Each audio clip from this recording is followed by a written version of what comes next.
Alexis, what are you doing? I'm preparing a video about the flexibility rule. What? Yes? But it's super simple. Really? Yes, I will show you. You often ask, can we make minor changes to our budget during the project implementation? The answer is yes, and in this video we will explain what the 20% flexibility rule is, how it works concretely, and which conditions apply to its use. By the end of this video, the flexibility rule will have no secret for you. In case you heard about it in the previous Interreg Europe program, keep watching, we changed the rule and we made it simpler. When using the flexibility rule, you do not need to update the application form, and in most cases, you do not need the program's approval. If the changes go beyond the 20% flexibility rule, then you would need the program's green light, and you would also need to update the application form. This 20% limitation only applies to partners' individual budget. Let's take an example. In the budget you see on screen right now, let's imagine partner 3 takes over some tasks and responsibilities that were initially planned by partner 5, and of course they need more budget for this. Well, with the 20% flexibility rule, partner 3 can increase their budget by up to €42,524.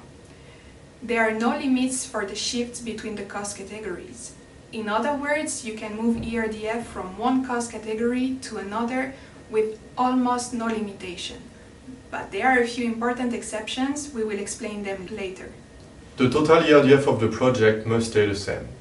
Any increase in the budget needs to be compensated by an equivalent decrease.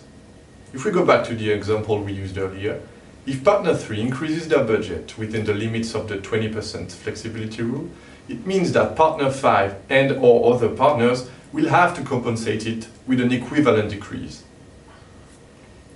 As you may know, Norwegian partners do not receive ERDF. So the flexibility rule can only apply to Norwegian partners if there are at least 2 Norwegian partners in one project, so one can counterbalance the increase of the other. If there is only one Norwegian partner in a project, then unfortunately they cannot use the flexibility rule. As we said earlier, in most cases you do not need the program's approval to use the flexibility rule. Just make sure that the budget reallocations are justified in the progress report and that they are in line with the activities described in the application form and in the work plan. But as we said earlier, there are a few limits and exceptions for moving costs from one cost category to another.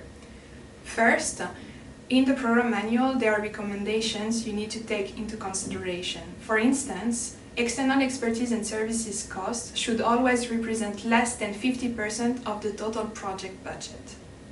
Second, changes to the equipment cost category should remain an exception and need to be approved by us at the Joint Secretariat. So if you need to reallocate some budget towards the equipment cost category, please check this with us. Third, if you have a pilot action and you have costs planned under the cost category infrastructure and work, you always need to consult your GS officers before making any reallocation to this cost category. Indeed, moving costs to the cost category infrastructure and works can only be eligible in exceptional cases and must be approved by the Joint Secretariat. As we come to the end of this video, we have some final tips we would like to share with you. First, it's important that partners always keep the lead partner in the loop about any minor reallocations they are doing to their budget. Since these minor reallocations are not reflected in the application form, it's very important that the lead partner can keep track of them. This way, the lead partner will be able to closely monitor the minor changes done throughout the duration of the project and work together with the partners to prevent any reporting issue.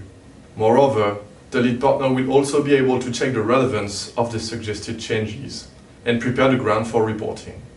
In case you still have any doubt, please do not hesitate to reach out to your officers here at the Secretariat. We are here to provide you the support you need. Thanks for tuning into this video. We hope you found it helpful. Don't forget, we're here to support you every step of the way, and until next time, happy project implementation.